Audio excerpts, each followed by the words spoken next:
എല്ലാവർക്കും വീണ്ടും നമസ്കാരം. അങ്ങനെ ഞാൻ ജപ്പാനിലെ ഇബരാക്കിയിൽ ജപ്പാൻ കമ്പനിയിൽ ജോലി ചെയ്തുകൊണ്ടിരിക്കുന്ന ആ ഒരു സമയം, ആ കാലത്ത് തന്നെ ഞാൻ യൂണിഫിക്കേഷൻ മൂവ്മെൻറ്റിലെ പ്രവർത്തനങ്ങളും സജീവമായി തന്നെ അതിൽ പങ്കാളിയായിരുന്നു. അന്ന് കൂടുതലും ഫിലിപ്പീൻസിൽ നിന്നുള്ള അംഗങ്ങളായിരുന്നു എൻ്റെ കൂട്ടത്തിൽ അവിടെ കമ്പനിയിൽ ജോലി ചെയ്തുകൊണ്ടിരുന്നത് എന്ന് ഞാൻ സൂചിപ്പിച്ചുവല്ലോ. അവരും ഈ യൂണിഫിക്കേഷൻ മൂവ്മെൻറ്റിലെ അംഗങ്ങളായിരുന്നു. അതുകൊണ്ട് അവരോടൊപ്പം ഞായറാഴ്ച ദിവസങ്ങളിൽ ഉള്ള പ്രത്യേക പരിശീലന പരിപാടികളിലും ഒക്കെ പങ്കെടുക്കുകയും, അതുപോലെ കൊറിയയിൽ വെച്ച് നടക്കുന്ന ചില ചടങ്ങുകളിൽ പങ്കെടുക്കുവാനായിട്ട് ഞാൻ കുടുംബസമേതവും കൂടാതെ ഭാര്യ ഒറ്റയ്ക്കുമൊക്കെ കൊറിയയിൽ ഇടയ്ക്ക് പോകേണ്ടതായിട്ടും ഒക്കെ ഉണ്ടായിരുന്നു. അങ്ങനെ ആ സമയത്തൊക്കെ ഞങ്ങൾ പ്രസ്ഥാനത്തിൻ്റെ പ്രവർത്തനങ്ങളിലും സജീവമായി പങ്കെടുത്തുകൊണ്ട് അതിനുവേണ്ട സംഭാവനകളും ഒക്കെ ഞങ്ങൾ കഴിയും വിധം നൽകിക്കൊണ്ടാണ് ഞങ്ങൾ ജപ്പാനിലെ ഇബരാക്കിയിൽ കഴിഞ്ഞുകൊണ്ടിരുന്നത്. ആ സമയത്ത് എന്നെ ഈ പ്രസ്ഥാനത്തിൽ ചേർക്കുന്ന സമയത്ത്, ഞാൻ ചേരുന്ന സമയത്ത് എന്നെ പ്രസ്ഥാനത്തിൻ്റെ ആശയങ്ങളെല്ലാം പഠിപ്പിച്ച് എന്നെ കൈപിടിച്ച് നടത്തിയ ഒരു ഹെഡിക്കി സേറ എന്നൊരു ജപ്പാൻകാരൻ, അദ്ദേഹം കൂടെ ഞങ്ങളെ അവിടെ വന്ന് സന്ദർശിക്കുകയും ഞങ്ങൾക്ക് വേണ്ട ആത്മീയ ഉപദേശങ്ങൾ, അതുപോലെ ഇനി മുന്നോട്ടുള്ള ഭാവി പരിപാടികൾ എങ്ങനെയായിരിക്കണം എന്നതിനെക്കുറിച്ചുള്ള ചർച്ചകളും കാര്യങ്ങളുമൊക്കെ ആ സമയത്ത് നടത്തിക്കൊണ്ടാണ് ഇരുന്നത്. അപ്പോൾ അദ്ദേഹത്തിൻ്റെ ഒരു ഉപദേശപ്രകാരം ജപ്പാനിൽ അധികകാലം ഇങ്ങനെ കുട്ടികളുമായിട്ട് തുടരുന്നതിൽ കാര്യമില്ല. കാരണം ജാപ്പനീസ് സംസ്കാരവും ജാപ്പനീസ് ഭാവിയുമെല്ലാം, ജാപ്പനീസിൻ്റെ ഭാവിയുമെല്ലാം വളരെ മോശമാണ് എന്നുള്ളൊരു അഭിപ്രായം ആയിരുന്നു അദ്ദേഹത്തിനുണ്ടായിരുന്നതും. അതുപോലെ പ്രസ്ഥാനം പഠിപ്പിച്ചിരുന്നതും ജപ്പാനേക്കാൾ കൂടുതൽ ഇന്ത്യയെയാണ് കൂടുതൽ ശ്രദ്ധിക്കേണ്ടത്. അതുപോലെ ഭാവി എന്ന് പറയുന്നത് ഇന്ത്യയെ പോലെയുള്ള രാജ്യങ്ങളിലാണ്. ജപ്പാനൊക്കെ പല ചരിത്രത്തിൽ പല തിന്മകളും ചെയ്ത് നിപതിച്ച ഒരു രാജ്യത്തിൻ്റെ കൂട്ടത്തിലാണ്. സാമ്പത്തികമായിട്ട് മാത്രമാണ് ഇവിടെ ഒരു ഉന്നമനമുള്ളത്. ഭൗതിക തലത്തിലുള്ള ഉന്നമനം മാത്രമേ ഉള്ളൂ. ആത്മീയ തലത്തിൽ ഈ രാജ്യം ഒന്നുമല്ല. അതുകൊണ്ട് കുട്ടികളുടെ ഭാവി എന്നത് കൂടുതലും ഇന്ത്യയിൽ പഠിക്കുന്നതാണ്. കുട്ടികൾക്ക് അവരുടെ മുന്നോട്ടുള്ള ആത്മീയ ജീവിതത്തിനും അതുപോലെ മറ്റ് ഇന്ത്യയിലെ വിദ്യാഭ്യാസ കാര്യങ്ങൾക്കാണ്. ഇംഗ്ലീഷ് വിദ്യാഭ്യാസം ഇന്ത്യയിൽ കിട്ടും. ഇവിടെ ആകുമ്പം ജാപ്പനീസ് ലാംഗ്വേജ് മാത്രമേ, ജാപ്പനീസിലായിരിക്കണം വിദ്യാഭ്യാസം. അപ്പോൾ അവർക്ക് ഭാവിയിൽ ഒരു ലോകപൗരന്മാരായിട്ടൊക്കെ മുന്നോട്ട് പോകുവാനൊക്കെ ബുദ്ധിമുട്ടുണ്ടാകും. അവർക്ക് കൂടുതൽ അറിവും കാര്യങ്ങളും ഒക്കെ ഉണ്ടാകുന്നതിന് ഇന്ത്യയിലെ വിദ്യാഭ്യാസമായിരിക്കും കൂടുതൽ നല്ലത് എന്നതെല്ലാമായിരുന്നു അദ്ദേഹത്തിൻ്റെയും ഞങ്ങളുടെ പൊതുവെ എല്ലാം ആ സമയത്തെ ഒരു കാഴ്ചപ്പാട്. അപ്പോൾ ആ ഒരു കാഴ്ചപ്പാടിൻ്റെ അടിസ്ഥാനത്തിൽ ഭാവി എങ്ങനെയായിരിക്കണം എന്ന് ഞങ്ങൾ പല വിധത്തിൽ ചിന്തിച്ചു, പല രീതിയിൽ ചിന്തിച്ചു. അങ്ങനെ ഒടുവിൽ ഞങ്ങളൊരു തീരുമാനമെടുക്കുന്നു, ഇന്ത്യയിലേക്ക് തന്നെ മടങ്ങുക. ഇന്ത്യയിൽ കുട്ടികളുടെ വിദ്യാഭ്യാസം അവിടെ ഏതെങ്കിലും ഒരു നല്ല സ്കൂളിൽ അവർക്ക് പഠിക്കുന്നതിനവരെ ചേർക്കുക. അപ്പോൾ അതിനെ ഞങ്ങൾ അന്വേഷിച്ചപ്പോൾ കേരളത്തിൽ എന്തായാലും ഒരു ഗ്രാമീണ അന്തരീക്ഷമാണ്. അവിടെ ഒരു വിദേശി പോയി ജീവിക്കുക എന്ന് പറയുന്നത് ബുദ്ധിമുട്ടാണ്. പ്രത്യേകിച്ച് അവർ ഇന്ത്യയിലായിരിക്കുമ്പോൾ ഞാൻ ജപ്പാനിൽ ജോലി ചെയ്തുകൊണ്ട് വേണം അവർക്ക് വേണ്ട സാമ്പത്തിക സപ്പോർട്ട്, ധനം സമാഹരിക്കുവാൻ. അപ്പോൾ അതിനുവേണ്ടി ഞങ്ങൾ അന്ന് തിരഞ്ഞെടുക്കുന്ന സ്ഥലം എന്ന് പറയുന്നത് ബാംഗ്ലൂരാണ്. ബാംഗ്ലൂർ നഗരം എന്ന് പറയുന്ന ഒരു ഇൻ്റർനാഷണൽ സിറ്റിയാണ്. അവിടെ നിരവധി ജാപ്പനീസ് ആളുകളുണ്ട്, ജാപ്പനീസ് ഭക്ഷണശാലയുണ്ട്. അതുപോലെ കുട്ടികളുടെ വിദ്യാഭ്യാസത്തിന് പറ്റിയ ഇംഗ്ലീഷ് മീഡിയം സ്കൂളുകളും ധാരാളം മലയാളി സുഹൃത്തുക്കൾ എനിക്ക് അവിടെ, അന്ന് കൂടുതൽ മലയാളി സുഹൃത്തുക്കളില്ല, എന്നാൽ പോലും കുറച്ച് ബന്ധങ്ങൾ എനിക്കുണ്ട്. അപ്പോൾ എന്നാൽ കേരളവുമായിട്ട് തന്നെ അടുത്ത സ്ഥലമാണ്, സൗത്ത് ഇന്ത്യയിലെ ഒരു പ്രധാന നഗരം. അപ്പോൾ അങ്ങനെ ഞങ്ങൾ ബാംഗ്ലൂരിലേക്ക് തന്നെ ഞങ്ങളുടെ ഭാവി ജീവിതം അവിടേക്ക് പറിച്ചു നടാം എന്ന ഒരു തീരുമാനമെടുത്ത് ഞങ്ങളുടെ യൂണിഫിക്കേഷൻ പ്രസ്ഥാനത്തിൻ്റെ നേതാവും ആ ഒരു നിർദ്ദേശമാണ് ഞങ്ങൾക്ക് നൽകിയത്.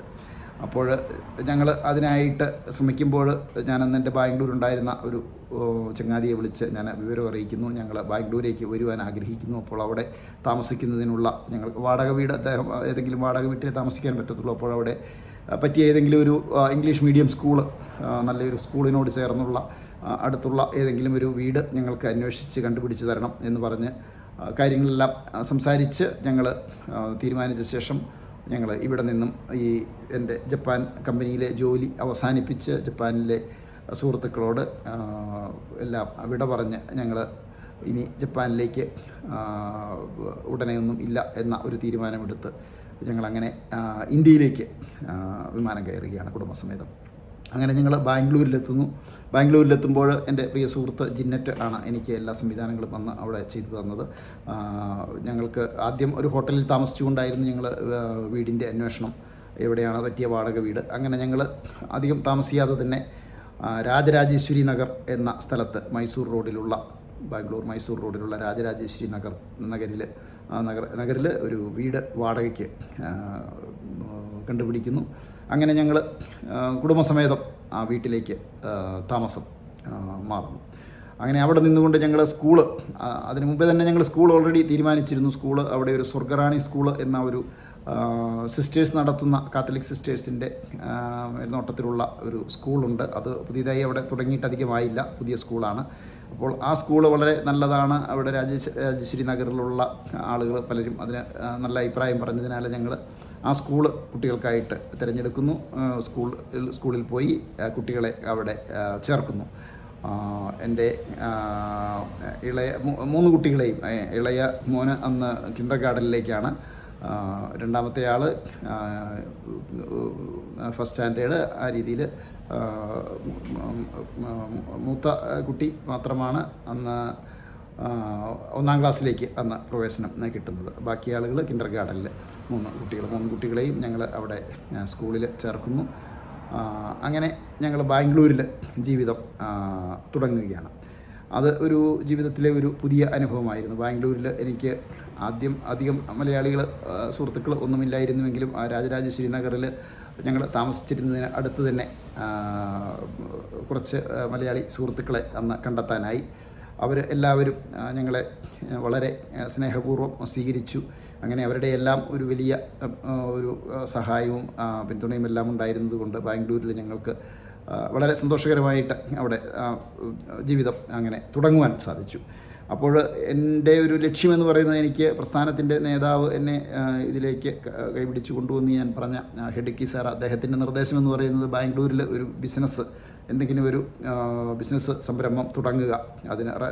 എനിക്ക് ആകെ ഇവിടെ പരിചയമുണ്ടായിരുന്നത് റെസ്റ്റോറൻറ്റ് ഫീൽഡിലാണ്. അപ്പോൾ ഏതെങ്കിലും ഒരു റെസ്റ്റോറൻറ്റോ അങ്ങനെ എന്തെങ്കിലും ഒരു ബിസിനസ് തുടങ്ങണം. അപ്പോൾ അതിനുള്ള നിർദ്ദേശങ്ങൾ അദ്ദേഹം നൽകിക്കൊണ്ടിരുന്നു. അത് തുടങ്ങുകയാണെങ്കിൽ തുടങ്ങുന്ന സമയത്തുള്ള സാമ്പത്തിക സഹായമൊക്കെ അദ്ദേഹം എനിക്ക് വാഗ്ദാനം ചെയ്യുകയും ചെയ്തു.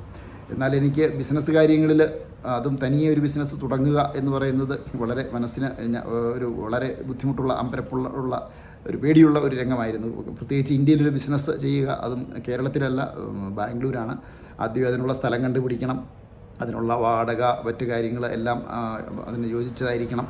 എന്തായാലും അതിനുള്ള ഒരു സർവേ നടത്തുവാൻ വേണ്ടി ഉള്ള ഒരു തീരുമാനം, എവിടെയായിരിക്കണം ബാംഗ്ലൂരിൽ, ഏത് സ്ഥലത്തായിരിക്കണം, എന്ത് കടയായിരിക്കണം, എന്ത് ബിസിനസ്സായിരിക്കണം നടത്തേണ്ടത് എന്നതിനെക്കുറിച്ചെല്ലാം ഒരു പഠനം നടത്തുവാൻ വേണ്ടി പിന്നീടുള്ള ഒരു 1-2 മാസം ഞാൻ ചിലവഴിക്കുകയാണ്. രാവിലെ ഞാൻ പട്ടണത്തിലേക്ക് ഇറങ്ങും. ആ പട്ടണത്തിലെ ഓരോരോ വീതികൾ അല്ലെങ്കിൽ ഓരോ ഏരിയ തിരിച്ചുള്ള സർവേ, അവിടെ പറ്റുന്ന ബിസിനസ് കാര്യങ്ങൾ എന്താണ് എന്നെല്ലാം ഉള്ളത് ഞാൻ തനിയെ പോയി അന്വേഷിച്ച് കണ്ടുപിടിക്കുന്ന ഒരു അവസ്ഥ. പക്ഷേ എനിക്കത് വളരെ ഒരു മനമടുപ്പിക്കുന്ന, വളരെ പൊതുവേ ഞാൻ ബിസിനസ്സിനോട് എനിക്ക് മനസ്സിൽ ഒട്ടും താല്പര്യമുള്ള ഒരു ഫീൽഡല്ല ബിസിനസ്. മാത്രമല്ല വേറൊരു വലിയൊരു പട്ടണത്തിൽ ചെന്ന്, ഒരു പരിചയമില്ലാത്ത ഒരു പട്ടണത്തിൽ ഇത് ഏത് വിധത്തിൽ ഇവിടെ എന്ത് ബിസിനസ്സാണ് കണ്ടെത്താൻ പറ്റുക. എന്തായാലും ഇത്തരത്തിൽ എനിക്ക് മുകളിൽ നിന്ന് നിർദ്ദേശം കിട്ടുമ്പോൾ അത് അംഗീകരിച്ച് അതിനനുസരിച്ച് മുന്നോട്ട് പോവുകയേ മാർഗമുള്ളൂ. മാത്രമല്ല ഭാവി കുടുംബജീവിതത്തിനും പ്രസ്ഥാനത്തിൻ്റെ അടിത്തറയ്ക്കും എല്ലാം സാമ്പത്തികം വളരെ ആവശ്യമാണ്. അപ്പോൾ എന്തെങ്കിലും ഒന്ന് കണ്ടെത്തിയേ പറ്റൂ. അപ്പോൾ അതിനായിട്ട് ഞാൻ വളരെ ശ്രമകരമായ രീതിയിൽ ഓരോ ദിവസവും പല സ്ഥലങ്ങളിൽ പോയി അന്വേഷിച്ച് സർവേ എടുത്ത് ഓരോ സ്ഥലങ്ങളിലെ വാടകയുടെ കാര്യങ്ങൾ, അതുപോലെ അവിടെ നടത്താൻ പറ്റുന്ന ബിസിനസ്സിൻ്റെ നെക്കുറിച്ചുള്ള പഠനം, ഇതെല്ലാം എന്നെ പറ്റുന്ന വിധത്തിൽ. അന്ന് കൂടുതൽ നമുക്ക് അവിടെ ഈ നെറ്റിലൊന്നും കാര്യങ്ങൾ നമുക്ക് മനസ്സിലാക്കാനുള്ള സംവിധാനങ്ങളോ ഇൻ്റർനെറ്റിലൊന്നും ഇല്ല. നമ്മൾ നേരിട്ട് തന്നെ പോയി കണ്ട് അറിഞ്ഞ് വേണം കാര്യങ്ങളെല്ലാം മനസ്സിലാക്കുവാൻ. അങ്ങനെ ഞാൻ ഒരു 2-3 മാസം ഞാൻ അവിടെ വളരെയേറെ തിരക്കി അന്വേഷിച്ച് പല സ്ഥലങ്ങളും കയറിയിറങ്ങി നടന്നു. എങ്കിലും എനിക്ക് ഒന്നിലും ഒരു സംതൃപ്തി കിട്ടുകയോ എന്തെങ്കിലും ഒരു കാര്യത്തിലേക്ക് ചുവടുവെക്കുവാനുള്ള ഒരു ആത്മധൈര്യം അന്ന് ഉണ്ടായില്ല. ആ ഒരവസ്ഥയിൽ ഞാൻ ഈ കാര്യങ്ങളെല്ലാം ഓരോ ദിവസവും വരുമ്പോൾ എൻ്റെ ഓരോ ദിവസത്തെ റിസൾട്ട് ഭാര്യയുമായിട്ടും പങ്കുവെച്ച് ഞങ്ങൾ ഒരുമിച്ചാണ് ഈ കാര്യങ്ങളെല്ലാം തീരുമാനിച്ചുകൊണ്ടിരുന്നത്. അപ്പോൾ ഭാര്യയെ സംബന്ധിച്ചും ഇതൊരു വിദേശ രാജ്യത്ത് വന്ന് ഒരു പുതിയൊരു സംരംഭം തുടങ്ങുക എന്ന് പറയുന്നത്, അത് എൻ്റെ ഭാര്യയും ഇത്തരം കാര്യങ്ങളിൽ ഒട്ടും പരിചയം ഉള്ള ആളായിരുന്നില്ല. ഭാര്യയെ സംബന്ധിച്ച് ഭാര്യയുടെ പിതാവാകട്ടെ സപ്പോറോയിൽ ഹൊക്കോയിൽ അവരുടെ നാട്ടിൽ പണ്ട് ഒരു ബിസിനസ്, വലിയ ഒരു ബിസിനസ് ചെയ്ത് അതിൽ ഭയങ്കരമായ രീതിയിൽ പരാജയം ഏറ്റുവാങ്ങിയ ആളാണ്. ആ ഒരു പേടി, അതുകൊണ്ട് ബിസിനസ് എന്ന് പറയുമ്പോൾ തന്നെ ഭാര്യയെ സംബന്ധിച്ച് വലിയ ചങ്കടിപ്പുണ്ടാക്കുന്ന കാര്യമായിരുന്നു. ആ പിതാവ് പണ്ട് ജാപ്പനീസ് ഗ്രീൻ ടീയുടെ ഒരു വലിയ ബിസിനസ് ചെയ്ത് ധാരാളം പണം ഉണ്ടാക്കി വളരെ വിജയകരമായിട്ട് മുന്നോട്ട് പോകുന്ന സമയത്ത് ആ ബിസിനസ്സിൽ ഒരു വലിയ തകർച്ചയുണ്ടായി. അത് അദ്ദേഹത്തിൻ്റെ പ്രശ്നങ്ങൾ കൂടിയായിരിക്കണം. അദ്ദേഹം ഒന്ന് കുതിരപ്പന്തയം പോലെയുള്ള ചില പരിപാടികളിലൊക്കെ പെട്ട് പൈസ കണ്ടമാനം പല സ്ഥലങ്ങളിൽ നിന്ന് വായ്പ എടുക്കുകയും എല്ലാം ചെയ്ത് പല ആളുകളും അദ്ദേഹത്തെ പറ്റിച്ചു എന്നൊക്കെയാണ് ഞാൻ കേട്ടിട്ടുള്ളത്. എന്തായാലും അങ്ങനെ കെയ്ക്കോയ്ക്കും ബിസിനസ് എന്ന് പറയുന്നത് തീർത്തും ഒരു പേടിയുളവാക്കുന്ന ഒന്നായിരുന്നു. എന്തായാലും ഞങ്ങൾ രണ്ടുപേരും കൂടി വളരെയേറെ ശ്രമിച്ചു ഏതെങ്കിലും ഒരു പുതിയ സംരംഭത്തിനുള്ള ഒരു സാധ്യത അവിടെ കണ്ടെത്തുവാൻ. അന്നൊന്നും ഇതിനുള്ള ഒരു പ്രത്യേകിച്ച് ജാപ്പനീസ് മാതൃകയിലുള്ള എന്തെങ്കിലും ഒരു ബിസിനസ് പരിപാടി തുടങ്ങുന്നതിനൊന്നുള്ള സാധ്യത ഒട്ടും ഉണ്ടായിരുന്നില്ല. എന്തെങ്കിലും ഒരു ഇന്ത്യൻ കടയായിരിക്കണം തുടങ്ങുക എന്നുള്ള രീതിയിൽ പല അന്വേഷണങ്ങളും നടത്തി. എങ്കിലും ഒന്നും ഞങ്ങൾക്ക് അങ്ങ് തീരുമാനമാകുവാൻ കഴിയാതെ വന്നു. അപ്പോഴേക്കും ഞങ്ങളുടെ കയ്യിലുണ്ടായിരുന്ന പൈസ തന്നെ കുറഞ്ഞുകൊണ്ടിരിക്കുന്നു. അവിടെ ചിലവുകൾ, കുട്ടികളുടെ വിദ്യാഭ്യാസം, അതിനുള്ള ഫീസ് കാര്യങ്ങളെല്ലാം പോകണം, വാടകയ്ക്കാണ് താമസിക്കുന്നത്. ഈ പ്രശ്നങ്ങളെല്ലാം ഉണ്ടായിരുന്നത് കൊണ്ട് സാമ്പത്തികമായിട്ടുള്ള ഞങ്ങളുടെ അടിത്തറയും അങ്ങനെ ഭദ്രമല്ല. അപ്പോൾ വീണ്ടും എന്ത് ചെയ്യണം എന്നുള്ള ഒരു സന്നിഗ്ധാവസ്ഥ, ഒരു വിഷമഘട്ടത്തിൽ എത്തിയപ്പോൾ വീണ്ടും തീരുമാനിക്കുന്നു ഞാൻ ജപ്പാനിലേക്ക് തന്നെ തിരികെ വന്ന് ഞാൻ ജപ്പാനിൽ ഏതെങ്കിലും ഒരു ജോലി, ഞാൻ റെസ്റ്റോറൻറ്റ് ഫീൽഡിലൊക്കെ ജോലി ചെയ്തതുകൊണ്ട് എന്തെങ്കിലും ജോലി കിട്ടുവാൻ എനിക്ക് സാധ്യതയുണ്ട്. അപ്പോൾ ഞാൻ ജപ്പാനിലേക്ക് തിരികെ വരാം എന്നുള്ളൊരു തീരുമാനം അങ്ങനെ എടുത്ത് ഏതാണ്ട് ഒരു 6 മാസത്തോളം ഞാനവിടെ ബാംഗ്ലൂരിൽ കുടുംബത്തോടൊപ്പം കഴിഞ്ഞുവെങ്കിലും അവിടെ പ്രത്യേകിച്ചൊന്നും ചെയ്യുവാൻ ഇല്ലാത്ത ഒരു അവസ്ഥയായിരുന്നതിനാൽ ഞാൻ ജപ്പാനിലേക്ക് തന്നെ മടങ്ങുകയാണ്. അപ്പോൾ ജപ്പാനിലേക്കുള്ള മടക്കം എനിക്ക് വളരെ വിഷമത്തോടു കൂടി കാണാം. കുടുംബത്തെ അവിടെ ആക്കിയിട്ട്, അതും കുട്ടികൾ വളർന്നുകൊണ്ടിരിക്കുന്ന, അവരെ സ്കൂളിൽ ചേർത്തതേ ഉള്ളൂ, അവർക്ക് വേണ്ട എല്ലാ സപ്പോർട്ടും ചെയ്തു കൊടുക്കേണ്ടതാണ്. എന്നാൽ അവിടെ എനിക്ക് നല്ല കുറേ മലയാളി സുഹൃത്തുക്കൾ, എൻ്റെ എല്ലാ സഹായങ്ങൾക്കും ആ സമയത്ത് ഞാൻ അവിടെ അതിനോടൊക്കെ തന്നെ കണ്ടെത്തിയിരുന്നു. അവരെല്ലാവരും എല്ലാ കാര്യത്തിനും, അതുപോലെ കെയ്ക്കോയെ എൻ്റെ ഭാര്യയെ സംബന്ധിച്ചും അവിടെ കുറച്ച് ജാപ്പനീസ് ബന്ധങ്ങളും, ജാപ്പനീസ് ആളുകൾ, ബാംഗ്ലൂരിൽ താമസിക്കുന്ന ആളുകളും ഒക്കെ ആയിട്ടുള്ള ബന്ധമെല്ലാം ആ സമയത്തേക്ക് ഞങ്ങൾക്ക് പടുത്തുയർത്താൻ പറ്റി. അങ്ങനെ ഒടുവിൽ ഞാൻ ജപ്പാനിലേക്ക് തന്നെ വീണ്ടും മടങ്ങുകയാണ്. അങ്ങനെ 2002 ഒരു ഡിസംബർ മാസം ഞാൻ ജപ്പാനിലുള്ള ഒരു സുഹൃത്തിനെ ആദ്യം വിളിച്ച് അറിയിച്ചു, ഞാൻ ജപ്പാനിലേക്ക് വരുന്നു, എനിക്ക് എവിടെയെങ്കിലും ഒരു ജോലി കണ്ടെത്തണം. അങ്ങനെ ജപ്പാനിലേക്ക് ഞാൻ വന്ന് ഫിലിപ്പ് എന്ന് പറഞ്ഞ എൻ്റെ ഞാൻ മുൻ വീഡിയോയിൽ സൂചിപ്പിച്ച സപ്പോറോയിൽ താജ്മഹലിൽ ജോലി ചെയ്യുമ്പോൾ ജോർജ് എന്ന പേരിൽ ഞാൻ പരിചയപ്പെട്ട ആ ഒരു മലയാളി സുഹൃത്ത്, അദ്ദേഹം ശരിക്കും യഥാർത്ഥത്തിൽ ജോർജ് ആയിരുന്നില്ല, അദ്ദേഹത്തിൻ്റെ യഥാർത്ഥ പേര് ഫിലിപ്പായിരുന്നു. അദ്ദേഹം ആ സമയത്ത് ഇവിടെ ടോക്കിയോയിൽ ഒരു കടയിൽ, ഒരു ഇന്ത്യൻ റെസ്റ്റോറൻറ്റിൽ ജോലി ചെയ്യുന്നുണ്ട്. ആ സമയത്ത് അദ്ദേഹമാണ് എന്നെ സഹായിച്ച് ഇവിടെ കൂടത്തിൽ മുറിയിൽ താമസിക്കുവാനുള്ള സൗകര്യവും നൽകി എന്നെ ടോക്കിയോയിലേക്ക് ക്ഷണിക്കുന്നത്. അങ്ങനെ അദ്ദേഹത്തിൻ്റെ അടുത്ത് വന്ന് അവിടെ നിന്നുകൊണ്ട് ഞാൻ ഒരു ജോലിക്കുള്ള അന്വേഷണം നടത്തി. അധികം താമസിയാതെ തന്നെ എനിക്ക് ഒരു ഇന്ത്യൻ റെസ്റ്റോറൻറ്റിൽ മാനേജരായിട്ട് ജോലിക്ക് ഉള്ള ക്ഷണം, അതിനുള്ള ഇൻ്റർവ്യൂവിന് എന്നെ ക്ഷണിച്ചു. കുമാരി കറി എന്ന ഒരു നേപ്പാൾ ഇന്ത്യൻ റെസ്റ്റോറൻ്റാണ്. അദ്ദേഹത്തിൻ്റെ നേപ്പാൾ സ്വദേശിയാണ് അതിൻ്റെ ഓണർ, അദ്ദേഹത്തിൻ്റെ ഭാര്യ ജപ്പാൻകാരിയാണ്. അദ്ദേഹം ആണ് എനിക്ക് വീണ്ടും ഒരു ജോലിക്കുള്ള ക്ഷണം നൽകുന്നത്. അപ്പോൾ ഞാൻ അതിന് ഇൻ്റർവ്യൂവിന് ചെല്ലുന്നു, അദ്ദേഹത്തിന് എന്നെ ഇഷ്ടമായി. അങ്ങനെ അദ്ദേഹത്തിൻ്റെ കുമാരി കറി എന്ന ഇന്ത്യൻ റെസ്റ്റോറൻറ്റിൽ ഞാൻ 2002 ഡിസംബർ മാസം ഞാൻ ജോയിൻ ചെയ്യുകയാണ്. അത് ടോക്കിയോയിൽ ആയിരുന്നു റെസ്റ്റോറൻറ്റിൻ്റെ പ്രധാന ബ്രാഞ്ച്. അതിന് ശേഷം ഞാൻ ആ കുമാരി കറിയുടെ തന്നെ ചിബ കെന്നിലുള്ള ഇച്ചിക്കാവായ്ക്ക് അടുത്തുള്ള മൊത്തോയവാത്ത എന്ന സ്ഥലത്തൊരു വലിയ ഈ കുമാരി കറിയുടെ വലിയൊരു ബ്രാഞ്ച് ഉണ്ടായിരുന്നു. ആ ബ്രാഞ്ചിൻ്റെ മാനേജരായിട്ട് എന്നെ നിയമിക്കുകയാണ് ചെയ്തത്. അങ്ങനെ ഞാൻ ആ റെസ്റ്റോറൻറ്റിലേക്ക് പുതിയ ഒരു ജോലിയിൽ പ്രവേശിച്ച് ജപ്പാനിലേക്ക് വീണ്ടും തിരിച്ചെത്തുകയാണ്. അങ്ങനെ തുടർന്ന് ഞാൻ ഈ കുമാരിക്കറി എന്ന ഇന്ത്യൻ റെസ്റ്റോറൻറ്റിൽ നേപ്പാൾ ആളുകളുടെ കൂട്ടത്തിൽ, അവിടെ കൂടുതലും കുക്കുമാർ നേപ്പാളികളായിരുന്നു, എന്നാൽ ഇന്ത്യക്കാരും അവിടെ മെയിൻ ഷെഫൊക്കെ ഇന്ത്യക്കാരും ഉണ്ടായിരുന്നു.